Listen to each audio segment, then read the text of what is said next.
Reading the Bible passage from John chapter 11, verse 28 to 32. And after she had said this, she went back and called her sister Mary aside. "The teacher is here," she said, "and is asking for you."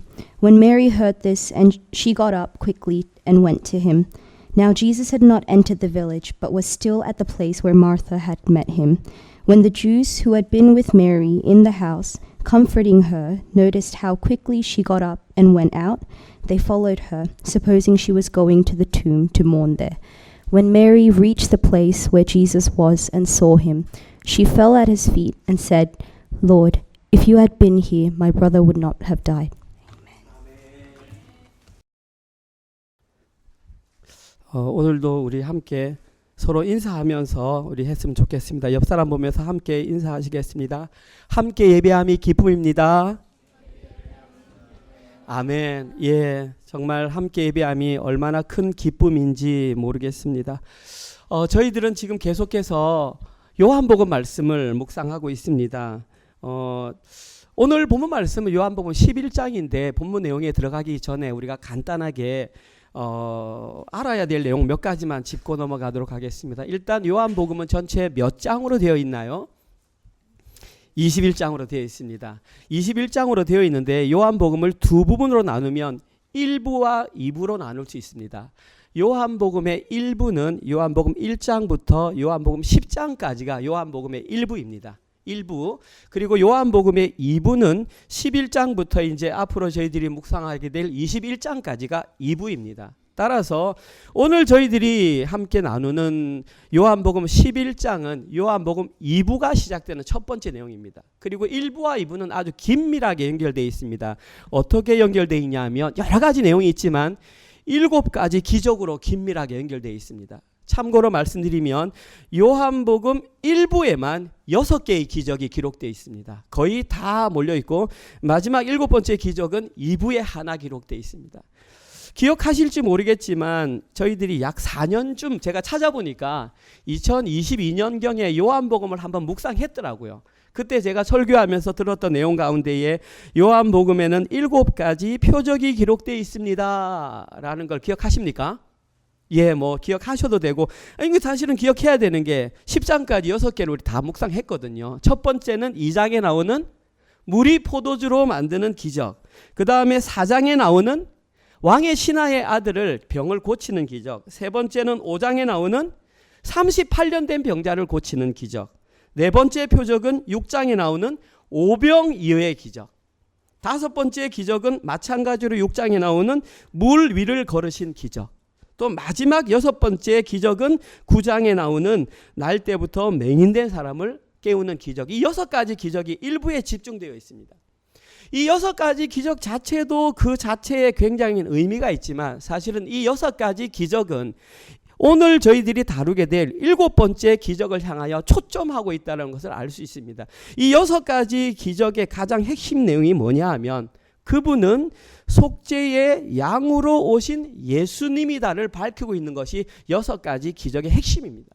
그리고 오늘 저희들이 살펴볼 7번째 기적이 뭐냐 하면 나사로가 죽었다가 살아나는 기적입니다. 이 나사로가 죽었다가 살아나는 기적이 의미하는 것은 뭐냐 하면 예수님께서 죽었다가 다시 살아나신 것을 이미지화시켜서 그대로 드러난 것입니다. 따라서 6개의 기적은 마지막 7번째 기적을 향하여 가리키고 있다라고 볼 수 있습니다. 이것이 전체적으로 요한복음 전체에 기록된 내용입니다. 오늘 저희들이 살펴볼 본문은 뭐냐 하면 방금 말씀드렸던 7번째 기적, 나사로가 죽었다 살아나는 기적 바로 앞에 있는 직전의 상황입니다.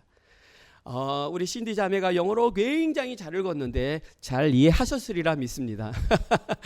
예, 그 내용을 읽어보면 예수님은 2가지를 행하셨습니다. 오늘 본문에서 저는 제목이 예수님의 의도라고 잡았지만 사실은 기록된 내용은 예수님의 2가지 행동이 기록되어 있습니다. 따라서 오늘 본문에 기록된 예수님의 2가지 행동을 통해서 예수님은 어떤 의도를 가지고 Jesus' intention, 어떤 의도를 가지고 그 일을 했는지를 살펴보면서 이 시대의 성도로 살아가는 우리의 모습은 어떠해야 하는지 한번 우리의 삶을 천천히 살펴보도록 하겠습니다. 먼저 첫 번째 내용입니다.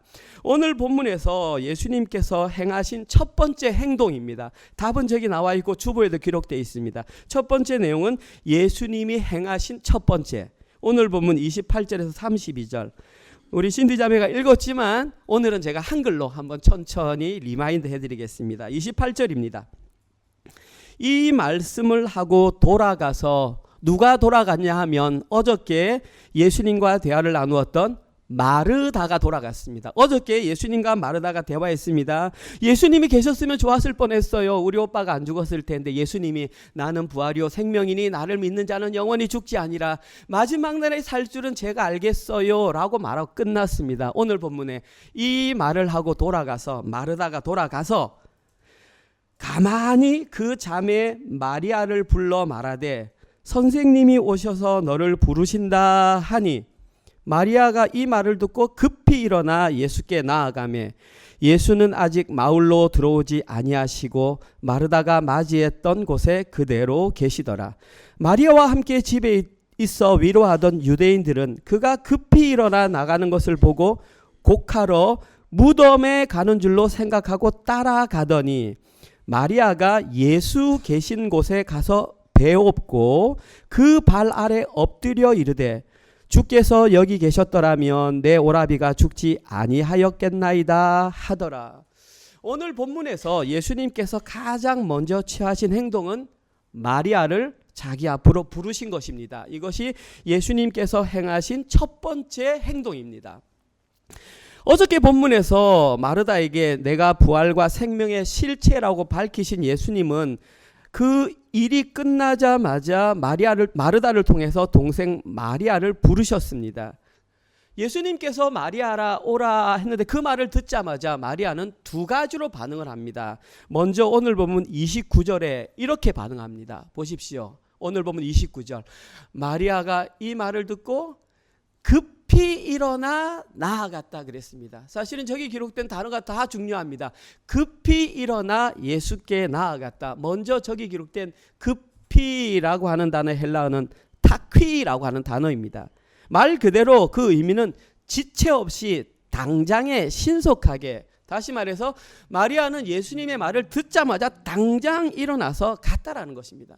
그리고 그 제일 마지막에 나오는 나아가메라는 단어는 원래 오다 혹은 나타나다를 의미하는 단어인데 미완료 시제로 사용되었습니다. 그러면 미완료로 사용되면 하기 시작하였다 이 말입니다. 다시 말해서 그녀는 예수님의 말을 듣자마자 예수님께 나아가기 시작했다. 무슨 말이냐면 누군가를 만나러 가면 그래도 조금은 단장을 해야 되지 않습니까? 머리도 좀 매무실을 하고 옷도 이렇게 해야 되는데 저 내용은 뭐냐 하면 옷 매무실을 갖출 틈도 없이, 머리를 쓰다듬을 틈도 없이 저 말을 듣자마자 그대로 일어나서 나가기 시작했다. 이것이 마리아에게 했던 첫 번째 반응입니다. 즉각적인 순종, 자신도 돌보지 않고 바로 나아가는 그런 순종. 두 번째 오늘 본문에 기록된 마리아의 반응은 32절에 기록되어 있습니다. 마리아가 예수 계신 곳에 가서 배엎고 그 발 아래 엎드려. 두 번째로 마리아가 했던 것은 쏜살같이 달려가서 가자마자 예수님 앞에서 털썩 엎드렸다라는 것입니다. 한글 성경으로는 그냥 단순하게 그 발 앞에 엎드렸다 단순하게 기록되어 있지만 저것을 원어적인 의미를 보면 이런 뜻입니다. 쓰러지듯이 그 발 앞에 엎드려졌다. 그러니까 억지로 힘을 짜내서 오다가 예수님 앞에 오자마자 불쑥 쓰러졌다는 말입니다.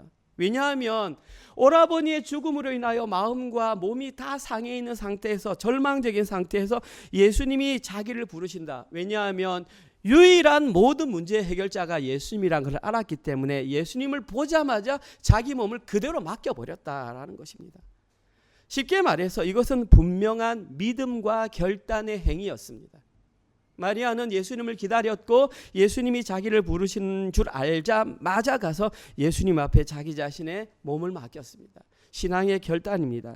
그리고 이것이 믿음의 결단이라고 하는 증거가 뭐냐 하면 내일 본문인지 그 다음 본문인지 모르겠는데 요한복음 12장 3절에서 8절에서 이러한 신앙의 결단을 했기 때문입니다. 제가 한번 읽어보겠습니다. 마리아는 지극히, 여기서 중요한 단어는 지극히 매우 비싼 향유 곧 순전한 나드 한 근을 가져다가 예수의 발에 붓고 자기 머리털로 그의 발을 닦으니 향유 냄새가 집에 가득하더라.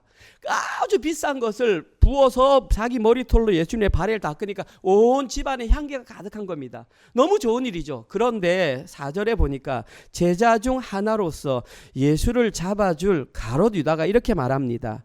이 향유를 어찌하여 300데나리온에 팔아. 300데나리온의 가치가 어느 정도냐 하면 한 데나리온이 그 당시 노동자 하루의 품값입니다. 지금으로 말하면 현장에서 일하는 사람들의 하루 품삯이 한 데나리온입니다. 시대마다 다르겠죠. 그러나 300데나리온이면 1년에 365일, 60일은 휴가를 간다 치고 300데나리온은 1년 연봉에 해당하는 비싼 향유를 부었습니다. 상식적으로 생각해 보십시오. 그 돈이 얼마인지는 우리가 다 자기 나름대로 다르겠지만 300 그 데나리온에 어마어마한 가치를 붓고 닦았다고 하니 정상적인 사고를 가진 사람 같으면 과하다라고 충분히 생각할 수 있습니다. 그래서 가룟 유다가 그렇게 말했습니다. 가난한 자들에게 주지 아니하였느냐 하니, 이렇게 말함은 가난한 자들을 생각함이 아니요 그는 도둑이라 돈괴를 맞고 거기 넣는 것을 훔쳐감이라. 예수께서 이르시되 그를 가만두어 나의 장례할 날을 위하여 그것을 간직하게 하라. 가난한 자들은 항상 너희와 함께 있거니와 나는 항상 있지 아니하리라 하시니라. 이렇게 마리아는 자신의 가장 소중히 여기는 것을 자기의 현실의 삶으로 자신의 믿음을 예수님께 그대로 보였다라는 것입니다. 너무나 아름다운 모습이라고 할 수 있습니다. 그런데 참으로 안타까운 사실이 뭐냐 하면 오늘 본문에서는 가룟 유다 한 사람의 이름만 나오지만 이거 병행 구절이 있습니다. 사복음서 가운데 이와 다른 얘기가 나오는데 마태복음 26장 8절에 보면 이런 내용이 나옵니다. 제자들이 분개하여 이르되, 가룟 유다만 그런 것이 아니라 나머지 12명의 제자들도 마리아의 그 행동을 보고 어떻게 했다면 분개하였답니다. 분개라는 뜻이 뭡니까? 화가 머리 끝까지 났다라는 것입니다. 저 여자가 정신이 없다. 유다만 돈을 관리해서 그런 것이 아니라 나머지 11명의 제자들도 유다와 생각이 똑같다라는 것입니다. 너무나 안타까운 사실은 예수님 곁에서 3년 가까이를 함께 따라다녔던 제자들조차 마리아의 이러한 행동을 전혀 이해하지 못했다는 사실입니다. 유일하게 마리아만 예수님의 갑작스러운 부르심에도 지체 없이 즉각적으로 달려가서 예수님의 발 앞에 엎드리며 믿음의 행동을 보였다라는 것입니다. 너무나 아름다운 이야기가 아닐 수 없습니다. 그런데 이 부분을 보면서 저희들은 반드시 한 가지 의문을 가질 필요가 있습니다. 그게 뭐냐 하면 한번 보십시오. 일상적으로 어떤 집에 장례식이 일어났습니다. 그럼 내가 그 집에 찾아왔으면 사람을 불러내는 것이 일반적인 것이 아니라 내가 그 장례집에 찾아가는 것이 일반적입니다. 그런데 오늘 본문에서 예수님은 장례집에 가지 않고 마리아를 밖으로 불러내었다라는 말입니다. 왜 이렇게 마리아를 밖으로 불러내었을까? 이것을 연구하는 사람들이 성경학자들입니다. 그래서 성경학자들은 각자 자기 생각에 맞게 이것을 해석합니다. 첫 번째, 이렇게 해석합니다. 어떤 학자는 예수님을 죽이려고 하는 원수들로부터, 유대인들로부터 예수님을 보호하기 위해서 예수님이 그렇게 밖에서 부르셨다. 두 번째, 또 다른 학자는 이렇게 말합니다. 예수님께서 익명을 유지하기 위해서, 내가 누구인지를 밝히지 않기 위해서 그를 밖으로 불러냈다 해석하는 사람도 있습니다. 그런데 저는 개인적으로 이 두 가지는 근거가 조금 미흡하다고 봅니다. 그래서 가장 많은 사람들이 여기에 대해서 동의하는 게 뭐냐 하면 예수님께서 나사로의 집을 찾아간 것은 상가에 조문하러 간 것이 아니기 때문에 집 안에까지 들어갈 필요가 없었다라고 말을 합니다. 가장 타당성이 있어 보입니다. 그리고 많은 학자들이 여기에 동의를 합니다. 그런데 저는 오늘 본문을 보면서 그거보다는 조금 더 깊은 의미가 있지 않을까? 단순히 그러한 이유로 예수님께서 마리아를 불러내셨을까?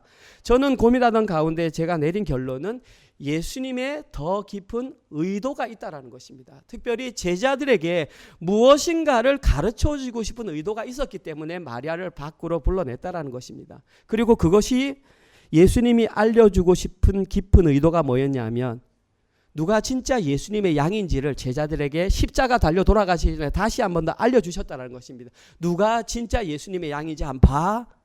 그러면서 불러냈다는 것입니다. 그 마리아의 행동에 진짜 양의 모습이 드러난다는 것입니다. 그러면 진짜 양은 어떤 모습을 나타내느냐? 1부의 가장 마지막에 해당하는 것이 10장입니다. 거기는 결론입니다. 무슨 메시지가 있습니다. 10장 3절에서 5절 전반부의 결론입니다. 보십시오. 문지기는 그를 위하여 문을 열고 양은 그의 음성을 듣나니 그가 자기 양의 이름을 각각 불러 인도하여 내느니라. 자기 양을 다 내놓은 후에 앞서가면 양들이 그의 음성을 아는 거로 따라오되 타인의 음성은 알지 못하는 거로 타인을 따르지 아니하고 도리어 도망하느니라. 요한복음 1부를 마무리하면서 예수님은 명확하게 누가 양인 줄 알아? 이들이 양이야 라고 했습니다. 두 가지 특징이 있습니다. 발견하셨습니까? 첫 번째 양의 특징은 오직 목자의 음성만 듣고 알아듣는다라는 것입니다. 양의 두 번째 특징은 오직 자기 목자의 뒤만 따르다라는 것입니다. 오늘 본문에서 누가 그랬냐 하면 마리아가 그랬습니다. 부른다 그러니까 주인이 부르는 양의 주인이 부르는 목소리처럼 즉각 알아듣고 달려갔다라는 것입니다. 그리고 양의 뒤를 따른다. 이 따른다라는 말은 삶이 포함된다라는 것이죠. 그 삶이 뭐냐 하면 자기가 가장 소중히 여기는 것을 하나님께 기꺼이 드리는 그것을 따른다라고 말하는 것입니다. 오늘 본문에서 양의 모습을 전형적으로 드러내는 것이 바로 마리아라는 것입니다. 여기까지 충분히 이해됩니다. 그렇죠? 자, 그런데 저는 한 가지를 더 넘어가고 싶습니다.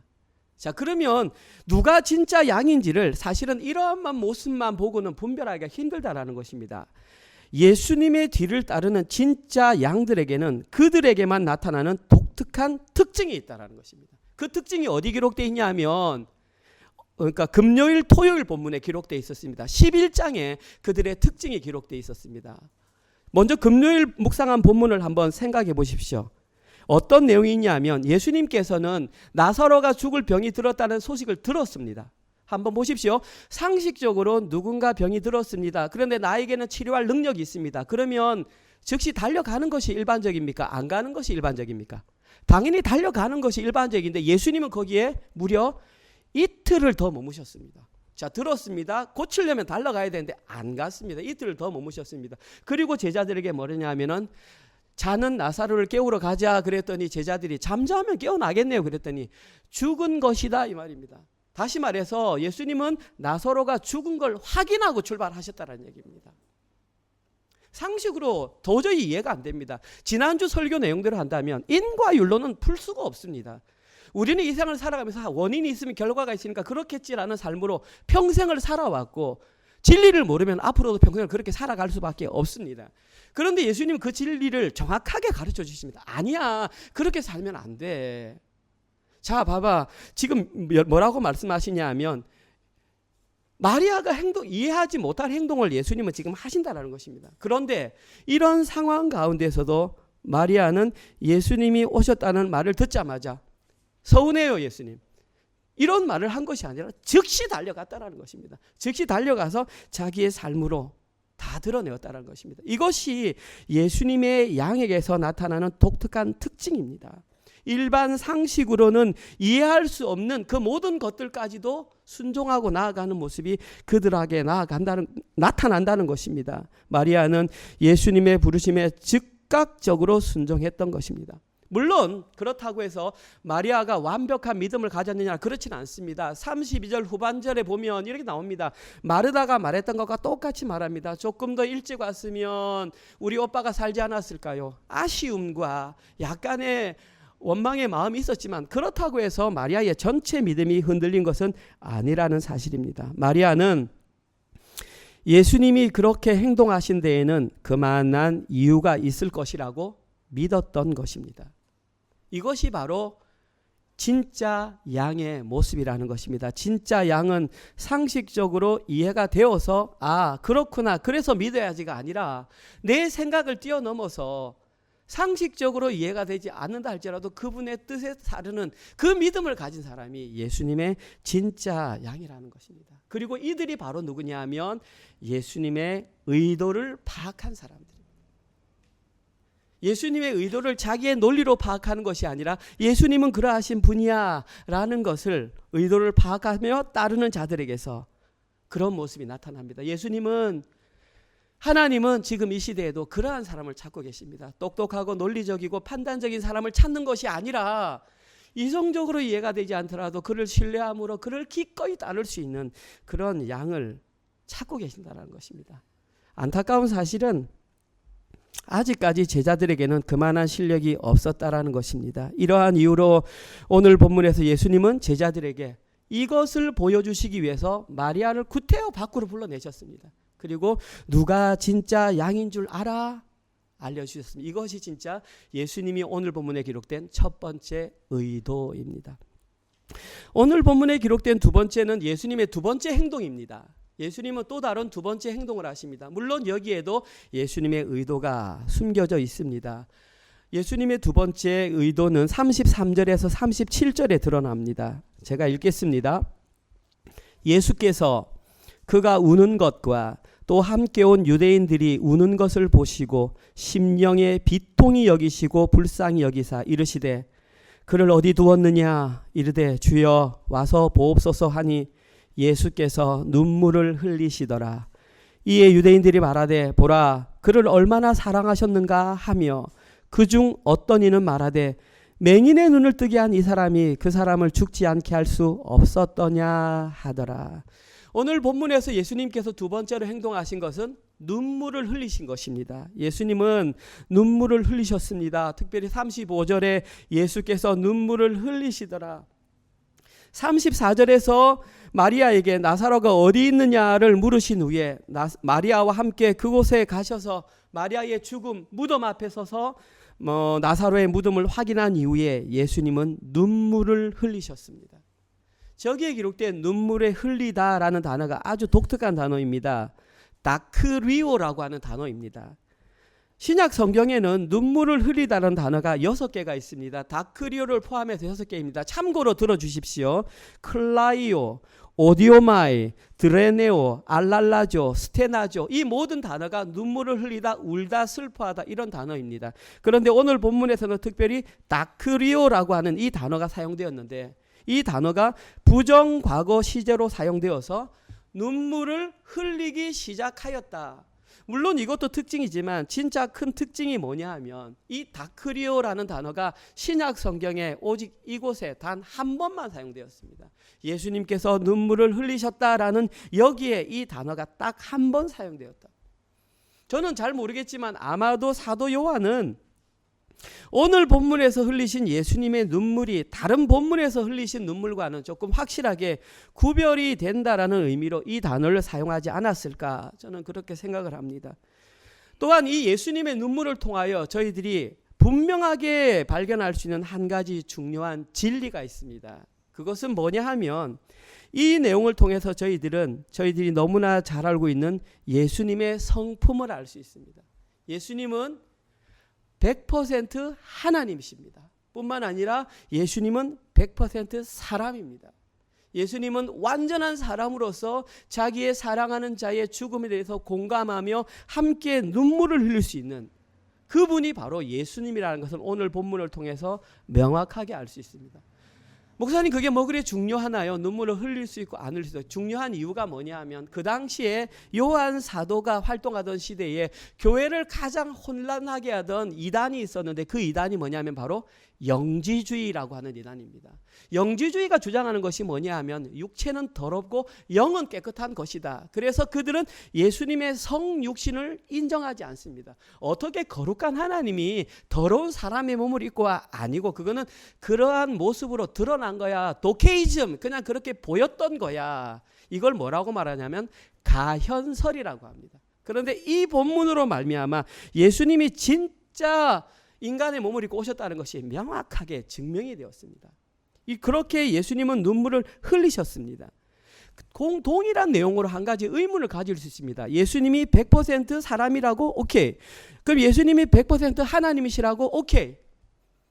내일 본문에서 어떤 일이 일어나냐면 예수님이 무덤 앞에서 이렇게 말합니다. 나사로야 나오라. 나사로가 붕대를 동인 채 걷지를 못했으면 콩콩콩 뛰었을 것이고 발이 좀 했으면 걸어서 나왔을 것입니다. 무슨 말입니까? 예수님이 오늘 본문에서 우셨는데 내일 본문에서 나사로를 밖으로 끄집어냅니다. 예수님은 완전한 하나님이셨기 때문에 잠시 후에 본인이 나사로를 살릴 것을 다 알고 계셨습니다. 다 알고 있으면서 왜 이렇게 눈물을 흘리셨던 것일까요? 의문이지 않습니까? 여러분들이 성경을 읽으면서 하나님은 다 아신 다음에 전능하신 하나님이라며 그러면 자신이 고칠 것을 다 알고 나올 게 아닌데 왜 여기서 구태여 눈물을 흘리며 우냐라는 것입니다. 한번 좀 고민할 문제입니다. 예수님께서 왜 눈물을 흘리셨을까요? 여기에 대한 해답이 오늘 보면 33절에 기록되어 있습니다. 예수님께서 나사로의 죽음 앞에 눈물을 흘리신 이유는 예수께서 그가 우는 것과 함께 온 유대인들이 우는 것을 보시고 이것 때문입니다.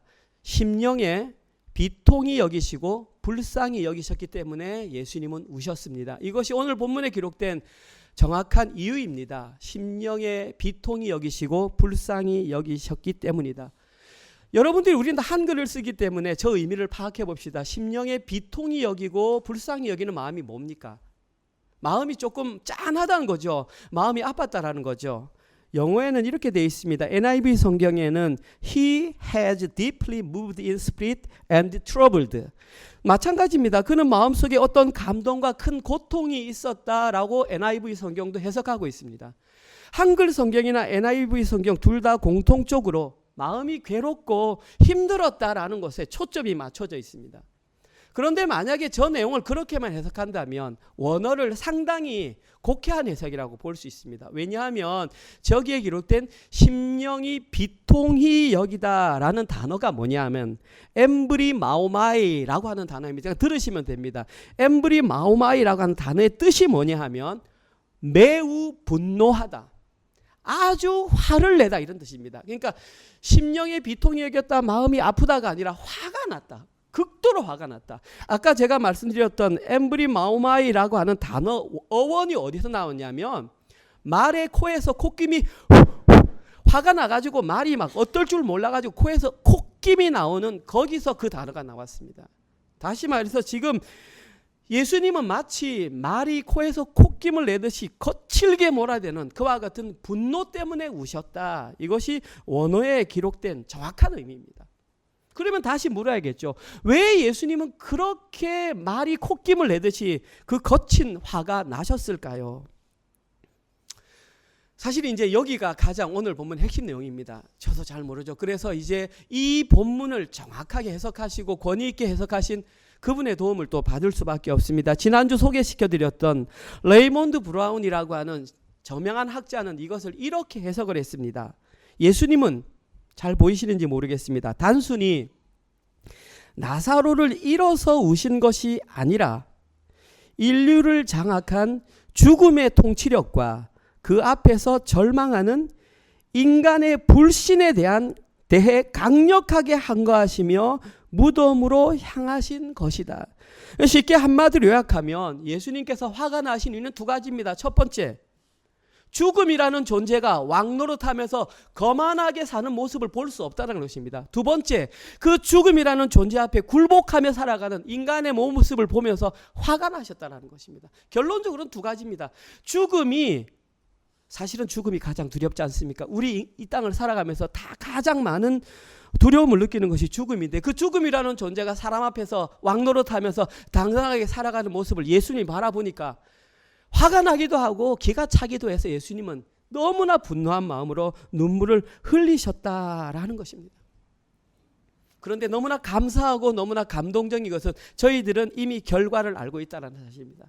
예수님께서는 십자가에 달려 죽으심으로 말미암아 사망 권세의 모든 것을 다 허물어 버리셨다라는 것입니다. 예수님께서 부활하심으로 말미암아 사망 권세는 더 이상 그 어떤 권력도 갖지 못하게 된다는 것을 저희들은 너무나 명확하게 알고 있지 않습니까? 사도 바울은 그 내용을 이렇게 고백합니다. 고린도전서 15장 55절에서 58절. 여러분들이 아시겠지만 고린도전서 15장은 부활장입니다. 부활. 이렇게 말씀하십니다. 사망아, 죽음아, 너의 승리가 어디 있느냐? 사망아, 네가 쏘는 것이 어디 있느냐? 사망이 쏘는 것은 죄요, 죄의 권능은 율법이라. 우리 주 예수 그리스도로 말미암아 우리에게 승리를 주시는 하나님께 감사하노니, 그러므로 내 사랑하는 형제들아, 견실하며 흔들리지 말고 항상 주의 일에 더욱 힘쓰는 자들이 되라. 이는 너희 수고가 주 안에서 헛되지 않은 줄 알미라. 아멘. 예수님이 십자가에서 죽임 당하신 후에 부활하심으로 말미암아 그 결과가 사망이 그 모든 권력을 잃어버렸다라는 것입니다. 이제 더 이상 예수님을 믿고 따르는 예수님의 양들에게 사망은 왕노릇하지 못한다라고 선언하셨습니다. 그리고 이 일로 말미암아 분명하게 드러난 것이 뭐냐 하면 일부의 또 다른 결론인 누가 진짜 선한 목자인가가 명확하게 드러났습니다. 예수님은 일부의 마지막 요한복음 10장에서 선한 목자가 누군 줄 알아? 이 사람이 선한 목자야. 10장 11절에서 12절입니다. 함께 읽어볼까요? 시작. 나는 선한 목자라. 선한 목자는 양들을 위하여 목숨을 버리거니와. 12절은 제가 읽겠습니다. 삭구는 목자가 아니요 양도 제 양이 아니라 이리가 오는 것을 보면 양을 버리고 달아나나니 이리가 양을 물어가고 또 해치느니라. 예수님은 11절에서 분명하게 말씀했습니다. 선한 목자가 누군지 알아? 선한 목자는 자기 양을 위해서 목숨을 버리는 존재가 선한 목자. 예수님은 십자가에서 스스로 목숨을 버리시고 자기의 백성 양들을 구원해냈습니다. 결국 무슨 말입니까? 내가 진짜 선한 목자야. 너희들이 내가 선한 목자임을 알면 이제 더 이상 죽음을 두려워하지 않을 수 있다. 오늘 본문에서 그렇게 말하고 있습니다. 결론적으로 오늘 본문에서 예수님이 그렇게 눈물을 흘리셨던 이유는 자신이 자기 양들을 살리기 위해서 목숨을 바친 선한 목자임을 밝히기 위함이었던 것입니다. 이것이 바로 오늘 본문에 기록된 예수님의 두 번째 의도입니다. 예수님은 자신의 이러한 모습을 통해 많은 사람들, 특별히 예수님 곁에서 예수님을 3년 가까이 따라다녔던 예수님의 제자들이 이러한 의도를 알아차리기를 원하셨습니다. 그래서 예수님은 더 크게 울었습니다. 그 앞에서, 무덤 앞에서 그 죽음을 분노하며 죽음 앞에서 의도를 드러내시며 그렇게 울었다라는 사실입니다. 만약에 지금 이 시대에 그런 일이 있다면 여러분은 어떠시겠습니까? 이렇게 말하는 분들도 계실 것입니다. 지금 현재 내 앞에서 그런 일이 일어난다면 나는 반드시 예수님을 믿을 수 있어. 그러나 과연 그러할까요? 오늘 보면 36절과 37절에 보면 예수님께서 그렇게 눈물을 흘리심에도 불구하고 반응이 두 가지로 나타납니다. 먼저 36절을 보시면 이에 유대인들이 말하되 보라 그를 얼마나 사랑하셨는가. 그는 당연히 나사로고요. 아, 나사로를 정말 많이 사랑했는가 보다. 그럴 수 있죠. 37절 그 중에 어떤 이는 말하되 맹인의 눈을 뜨게 한 이 사람이 그 사람을 죽지 않게 할 수 없었더냐. 무슨 말입니까? 맹인의 눈을 떴으면 더 큰 일도 하지 않겠느냐. 예수님을 향하여 조롱하고 비아냥거리고 있다는 사실입니다. 자신의 눈앞에서 기적이 일어나고 자신의 눈앞에서 예수님이 눈물을 흘려도 예수님의 의도를 파악하지 못한 자들의 모습은 바로 저와 같이 나타나는 것입니다. 이 땅에서 예수님의 의도를 파악하지 못한 사람은 반드시 저와 같은 모습으로 드러난다라는 것입니다. 따라서 진리가 선포되어도 모든 사람이 진리를 알아듣는 것은 아닙니다. 교회 안에서 분명한 진리가 선포되어도 알아들을 수 있는 사람만 알아듣는다. 이것이 오늘 본문에서 예수님께서 행하셨던 두 가지 의도의 내용입니다. 오늘 말씀을 마무리하겠습니다. 지금 이 자리에 앉아 계신 모든 분들은 다들 학교에 다니셨던 적이 있고 지금도 학교에 다니는 걸로 알고 있습니다. 학교에 가면 가장 대표적으로 하는 것이 시험을 치는 겁니다. 그리고 이 세상의 모든 사람들은 시험을 쳤을 때에 좋은 점수 얻기를 원하는 것이 당연한 마음입니다. 자, 그러면 어떻게 하면 시험에서 좋은 점수를 얻을 수 있을까요? 제가 이 시간에 명확한 답을 알려드리겠습니다. 특별히 우리 학생들 잘 들으시기 바랍니다. 시험을 칠 때에 좋은 점수를 받을 수 있는 가장 좋은 방법이 뭐냐 하면 출제자의 의도를 잘 파악하는 겁니다. 뭐 어떤 문제가 나오느냐 이것도 다 중요하겠지만 수업을 들을 때에 교사는 반드시 자기가 시험에 내고 싶은 문제를 강조할 수밖에 없습니다. 그러면 똑똑한 친구들은 무엇을 강조하는지 체크를 딱 해가지고 그것을 중점적으로 공부를 하면 반드시 높은 점수를 받을 수밖에 없다라는 것입니다. 너무나 감사한 것은 이것이 신앙생활에도 동일하게 적용된다라는 것입니다. 정말 하나님이 원하시는 신앙생활 잘 하시고 싶습니까? 그러면 예수님의 의도를 잘 파악하시면 됩니다. 예수님이 무엇을 원하시는가? 예수님이 어떻게 가르치셨는가?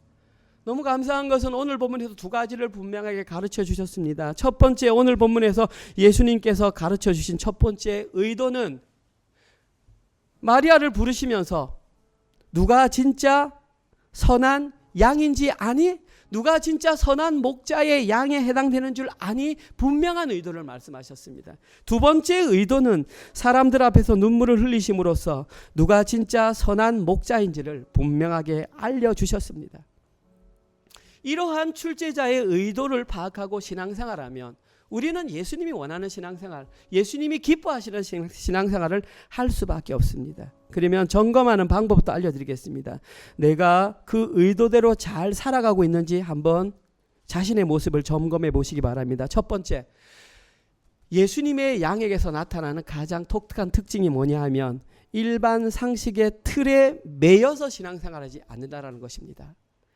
믿어지는 것만 믿는 것이 아니라는 얘기입니다.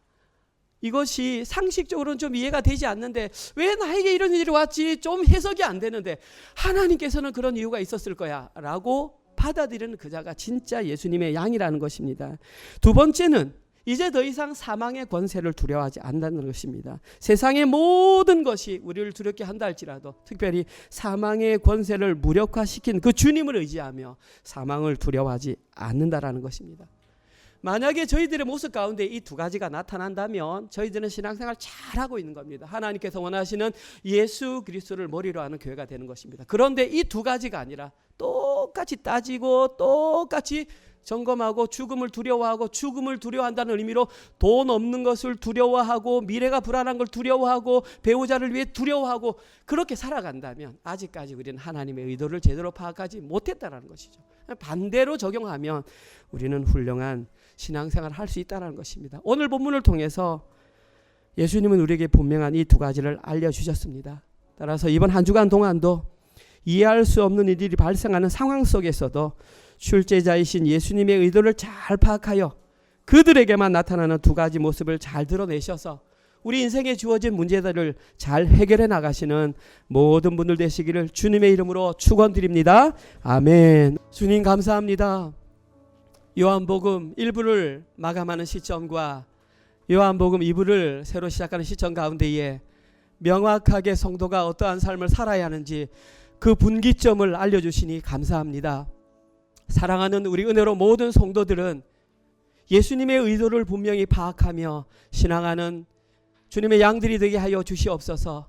그리하여서 선한 목자가 누구이신지 선한 양이 어떤 존재인지를 명확하게 깨닫고 예수님께서 말씀하신 그 의도대로 살아가게 하여 주시옵소서.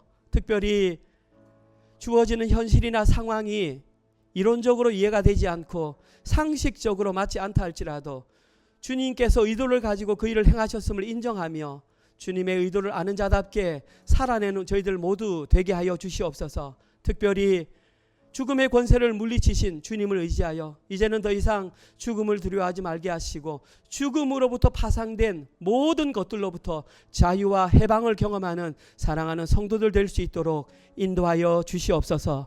주님께서 허락하신 우리의 삶의 터전에 직장과 사업체를 주셨습니다.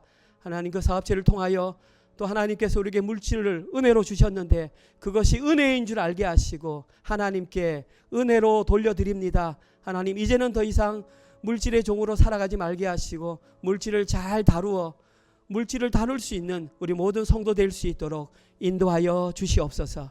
이제는 우리 주 예수 그리스도의 은혜와 하나님의 사랑하심과 성령님의 위로, 교통, 감화, 깨닫게 하심이 예수님의 의도를 깨달은 자가 되어 주님의 의도를 파악한 자들이 살아내는 그 삶을 살아내기로 결단하는 사랑하는 저희 은혜로 교회 성도들 머리 위에와 지금 이 시간에도 세계 곳곳에 흩어져서 자신의 목숨을 내어놓고 주의 복음을 증거하시는 사랑하는 선교사님들과 그들의 사역과 그들의 자녀들 머리 위에 지금부터 영원토록 함께 있을지어다.